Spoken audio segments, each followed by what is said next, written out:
más para hablar de edificios antiguos. Espero que les guste. Comenzamos. No olviden suscribirse y comentar.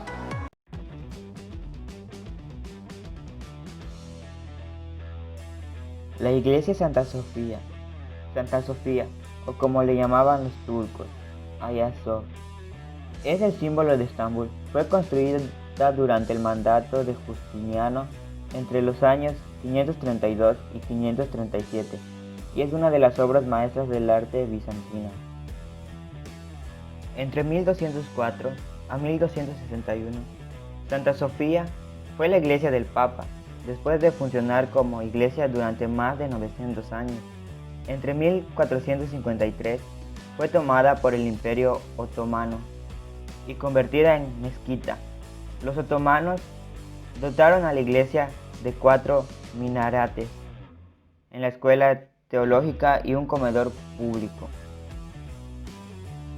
En 1935, Atatürk transformó el templo en un museo, hasta que recientemente, en el año 2020, ha sido convertida de nuevo en una mezquita. La iglesia, situada en el punto más alto de Estambul, Santa Sofía, define la panorámica de la ciudad. Sus 4 minaretes y sus cúpulas de más de 30 metros de diámetro son la imagen más característica de la metrópolis turca. En el interior, Santa Sofía resulta sobrecogedor. Las dimensiones de la sala principal son de 70 por 74 metros. La iluminación difusa y las columnas monolíticas reciben a los visitantes con los brazos abiertos.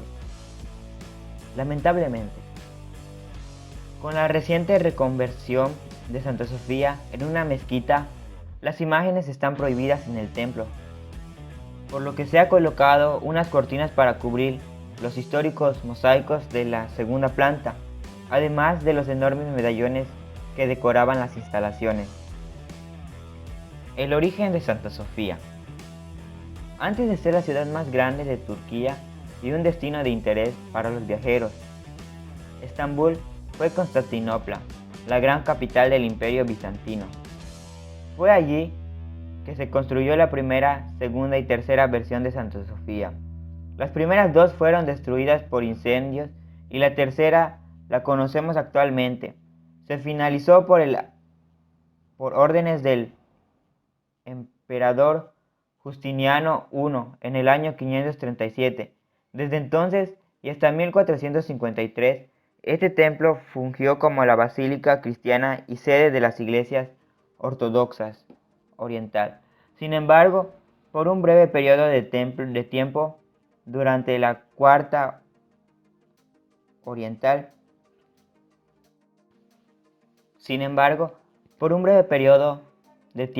durante la Cuarta Cruzada 1204, se convirtió en una catedral católica. Más allá de la función religiosa, Santa Sofía fue ideada con un reflejo del Imperio Bizantino y su gran poder, construida a una escala nunca antes vista. Tanto así que fue la iglesia más grande del mundo hasta que se finalizó la Catedral de Sevilla a principios del siglo XVI. La basílica implicó un gran gasto para Justiniano debido a la importación de materiales desde otros rincones del imperio. Además, el espacio pasó por diferentes ajustes estructurales durante varios años. Santa Sofía era un símbolo de la unión. Con el nacimiento de la República de Turquía, llegó el mandato de Mustafa Kemal Atatürk, quien, con la idea de honrar los legados de todas las civilizaciones que formaron a la nación, ordenó que Santa Sofía se convirtiera en un museo en 1935. Este decreto fue un ejemplo de cómo el valor artístico y culturas de monumentos se puede celebrar por encima de cualquier conflicto religioso. Un símbolo de respeto y conciliación que en 1985 se convirtió en Patrimonio de la Humanidad por la UNESCO, junto con otros sitios de las zonas históricas de Estambul. En 2006, Santa Sofía, cuyo nombre en griego que se refiere a la sabiduría, asignó un pequeño cuarto al culto.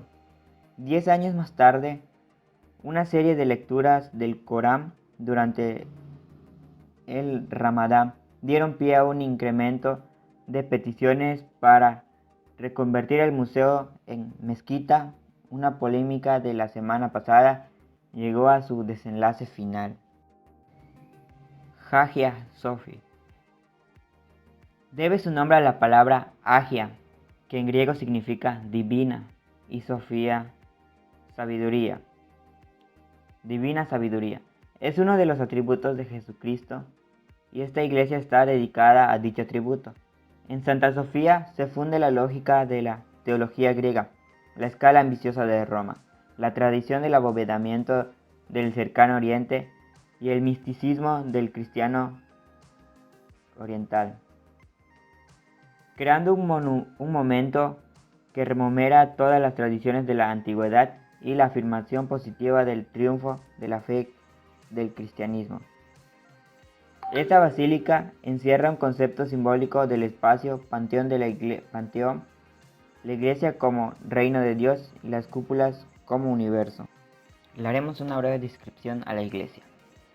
A la entrada de Santa Sofía y encima de la puerta principal se encuentra el más famoso de los mosaicos bizantinos, el Cristo Pantocrator. En este edificio podemos contemplar, casi sin dudarlo, los mejores mosaicos del periodo bizantino, los que sirvieron de modelo y referencia para todo el arte ortodoxo posterior, entre ellas el de la Virgen y el Niño. En la segunda planta, el de la emperatriz Zoe del emperador Juan II Comneno. El mosaico de la Decis, situado en el luneto de la Puerta Imperial, y muchos otros en bastante buen estado de conservación. Santa Sofía es una construcción básicamente de ladrillos. Solamente la cimentación y los 8 soportes que conforman los contrafuertes iniciales se construyeron mediante grandes sillares de piedra caliza. Además de las imponentes columnas con sus basas capitales y otros elementos petréleos, estas están presentes en la construcción, como las enormes losas que constituyeron las cornisas, donde los mármol tienen un espesor de 60 centímetros y una longitud de 6 metros. Se trata de mármol Procónesio, el mismo que conforma